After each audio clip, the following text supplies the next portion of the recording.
to introduce me, but I'm Allison's daughter. I'm granddaughter of Yvonne. I've had 13 roommates after living with my family. She's definitely top 3. No one else got to orange during before school. I'm just going to read some letters that she sent me.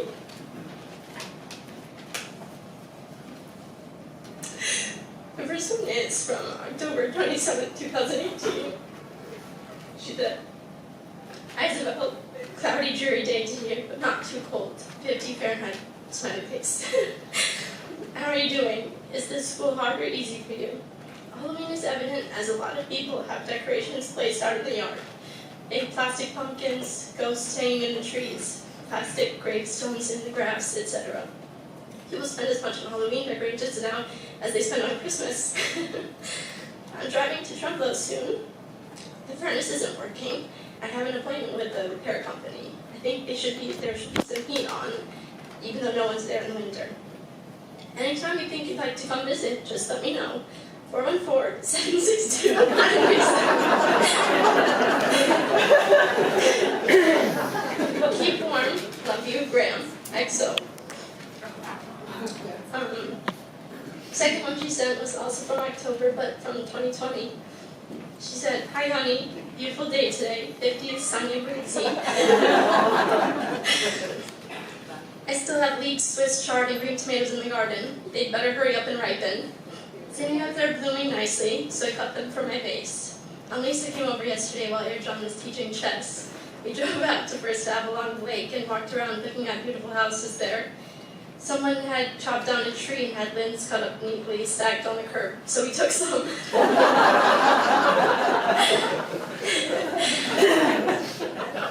3 houses had for sale signs in the yard. Lisa checked. The price was over $200,000. We thought they were outrageous. A view of the lake seems special, though. Yes, I'm looking forward to the Kamala and Pence debate after Trump and Biden. Apparently, Trump can't follow directions and allow Biden to speak. I am well, and I hope you are too. How's your roommate? I guess you're stuck in your dorm. Do you have a lot of homework? I suppose it's more studying than paperwork. Love you, Graham.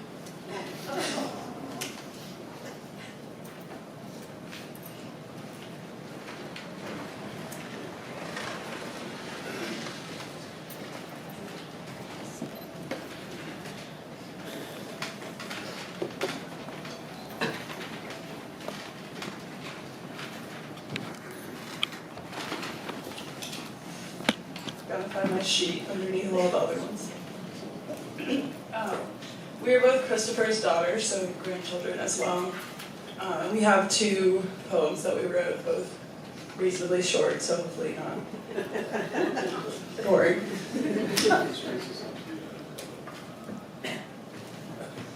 Isabel, you should grow a little bit, then we good.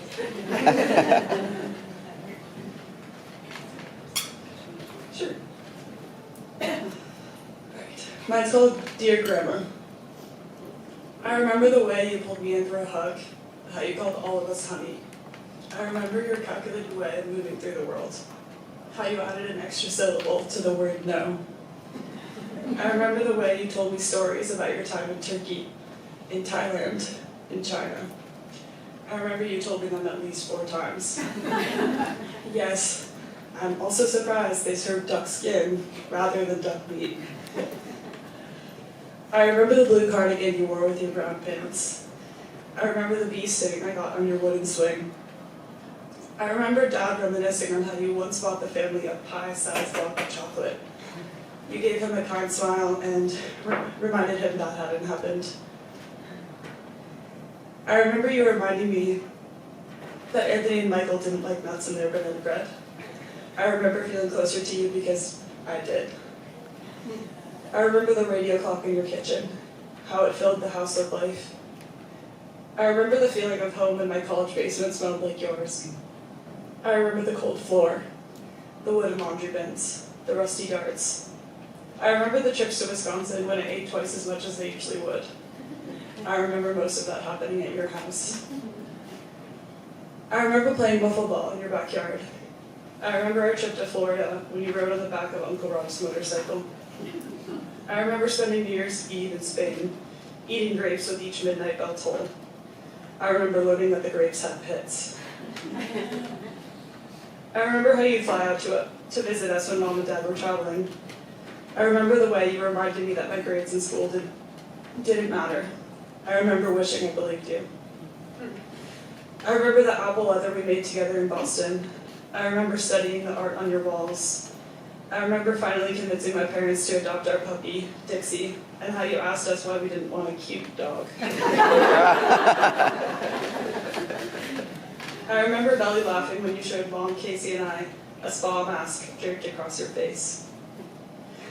I remember you today, and I'll continue to remember you. I remember you today, and I feel so lucky to remember you. I also have a poem. Mine is called Grandma Yvonne.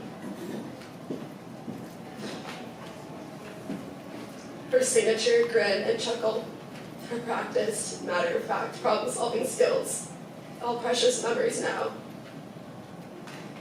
Cherished moments spent in her backyard raspberry bushes, Grandma guiding our sticky hands to avoid the prickers, pulling younger cousins in her wagon, and riding the rickety tricycle from when our parents were children. Grandma's backyard was also home to flourishing gardens, echoing sounds of children playing at the nearby pool, and drying laundry constantly hung. One summer I learned how to crochet, and I wrapped a single row of stitches all the way around Grandma's house. Sneaking cherries off the neighbor's tree, summer sun beating down hot, Grandma called us home for dinner. She prepared a plate of carrot sticks, celery, and olives to be eaten before pork chops and baked potatoes. Never complete without a serving of frozen custard and leftover Christmas cookies for dessert. Pepper nuts and mallow cup candies were other favorites. Time after dinner was spent listening to Grandma play the piano, tell stories of her trips to Thailand and all over the world, and baking granola or lemon poppy seed cake together. Changing out of her iconic pattern-on-pattern outfit for a nightgown. Pushing her glasses up on the bridge of her nose before reading us our favorite bedtime story about the famous gorilla at the Milwaukee Zoo. And licking her finger each time she turned a page. Back home in the Boston suburbs, Dad taught me that Wisconsin wasn't in Massachusetts when I wanted to send Grandma a package. She flew out to visit my family often on a mission to clean our childhood home, top to bottom. Every drawer, cabinet, and surface was left spotless after weeks of hard work, sorting through old clothes and schoolwork without anyone asking her to. Grandma never let us know the pains of aging, always agreeing to watch our sports games, get drinks at the bar with our friends, visit the museums in Boston, watch college football games on TV, and ride in our brother's convertible, famously. And then we said goodbye to her, all these precious memories we will carry forward. We are lucky to have had so many years with her, and now we have the privilege of carrying her legacy with us for the rest of our time.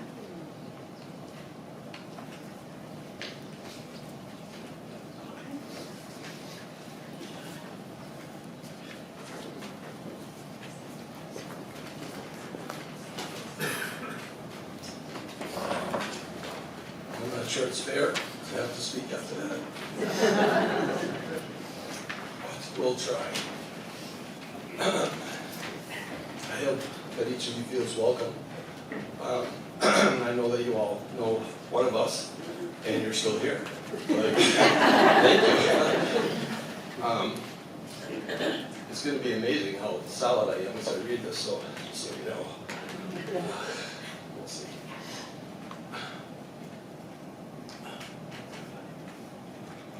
These are one pretend.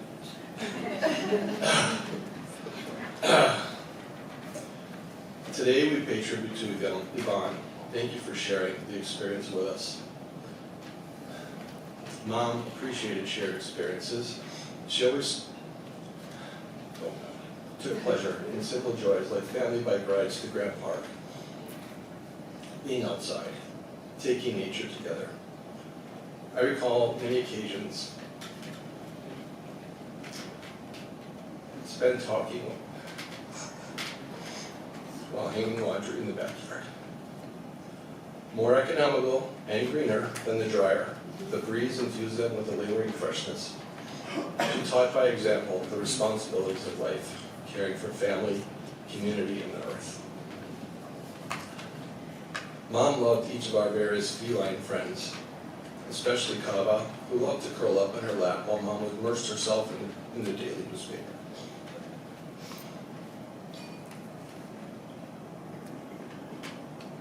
Their silent companionship spoke volumes, a testament to the quiet love she presented.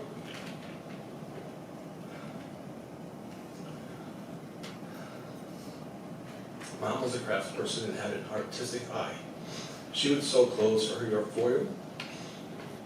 four daughters, measuring, sewing, measuring again. Her eye for style and design was obvious. Colors, textures, and interesting objects carefully selected for her home became the canvas for her artistic flair. Mom ensured that our family embraced the richnesses of our surroundings, whether it was the sandy shores of Jones Beach, the mesmerizing fish in the aquarium, or the vibrant pulse of New York City. She taught us to explore and expand perspectives. In Milwaukee, we wandered through the zoo, art galleries, museums, the lakefront. Mom loved sharing these adventures, igniting curiosity and leaving deep imprints on all of us. Various car camping trips opened our eyes to the wonders of our scenic country and the challenges of long hours on the road and life boiled down to the simplest necessities. Mom had gardening in her soul, grew nutritious foods for family meals. We all participated in these efforts, tending to the earth and reaping its bounty.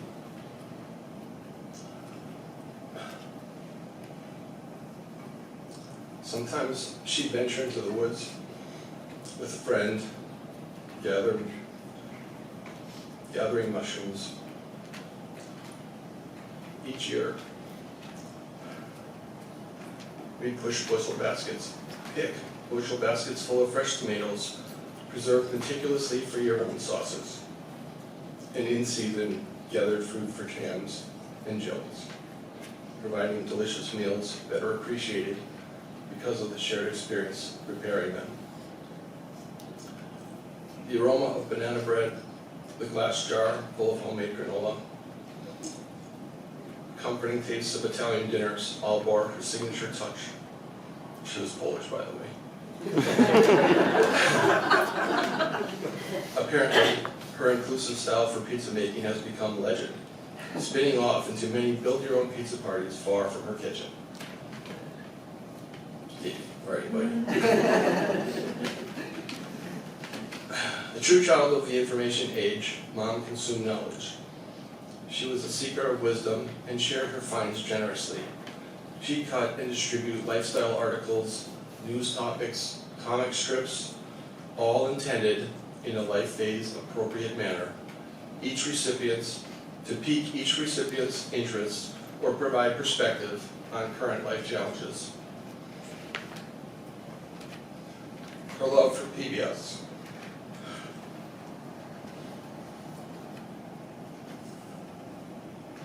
The love for PBS and science-based programs was infectious. She freely shared her learning with close friends and acquaintances alike. Mom witnessed a world that transformed before her eyes. A child in the decade following the Great Depression.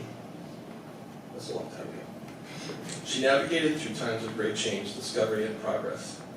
She was shaped by and committed to women's causes and echoed the voices of women who championed a level playing field. Her passion for an equitable and just society was unwavering, and she encouraged us to be the agents of change. Mom enjoyed many musical and theatrical performances with friends and family. She played the piano with grace. Though she wished she knew the piano on a deeper level, her tastes varied widely. Sky Joplin's a lively entertainer. Bands like Supertramp, vocal groups from the 50s. Ageless classical compositions. She enjoyed many diverse musical forms. College was a whirlwind for her and us, a juggling act of nursing classes, biological studies, and grueling tests. She laughingly referred to each step as jumping through the hoops. An anthropology elective taught her by an American Indian professor provided a welcome relief and was a window into prior cultures and perspectives. Historical topics from around the globe are always her favorite subjects, exemplified by a film we enjoyed together, a black and white silent film made in 1917 about the overthrow of the Tsar in Russia. Potemkin. As a public health nurse, she touched lives with compassion. In the school corridors, she listened empathetically to all, offering solace or a Band-Aid, even to those simply seeking refuge from the rigors of student life. Her work with the elderly showed her true nature. She wasn't merely a nurse. She was a problem solver, a negotiator, confidant. Beyond her official duties, she'd cook and clean and ease the complexities of life for those she cared for. Retirement didn't slow her down. More time enabled her to further her interests. She attended classes and lectures at local venues, seeking new knowledge and ideas. Her curiosity was nourished by every lesson and would grow as she absorbed new concepts. Mom would often drive across Wisconsin to visit her parents, keeping them close. Reel-to-reel tapes, back in the day, reel-to-reel. Before cassettes, before 8 tracks even.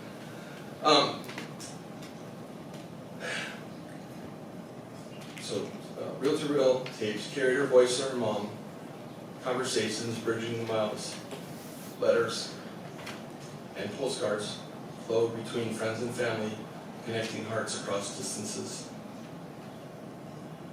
With neighbors and friends, she'd share her bounty, a basket of homegrown vegetables, a plate of freshly baked goods. Whether you were a lifelong friend or a passerby just sharing in the same moment, conversations were like sipping tea from a cup of warm. Conversations were like sipping from a cup of warm tea on a chilly day, comforting, invigorating, enjoyable. Many of our friends who conversed with her during visits to Boston would comment how they instantly felt that she became a mom. That she listened carefully and shared her perspectives with sincerity and wit. I believe her philosophy was an extension of her parents' exposure to farm life. Simple but effective, small gains built into achievements over time. Logic guided her steps, practicality shaped her choices, and living simply was her belief. Her well-practiced patience gave her an inner calm and enabled her to enjoy each of life's moments, always present.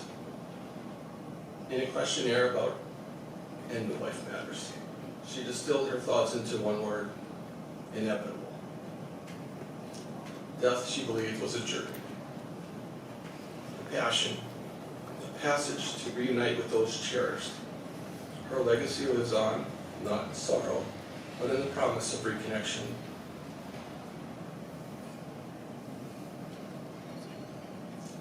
Mom's heart was grateful, a sentiment we share today. Compassionate care from friends, family, and caregivers enabled her to manage her end-of-life experiences on her terms. They allowed her to embrace her final days at home, graceful, independent with dignity, unburdened by most medications and devices. Thank you all.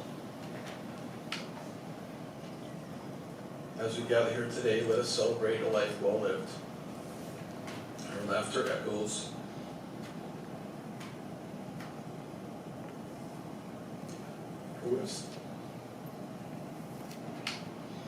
Her wisdom guides. And her love surrounds. May her legacy inspire us to be kind, curious, resilient. Thank you all for sharing our experience and sharing your experiences, celebrating a woman who made the world brighter.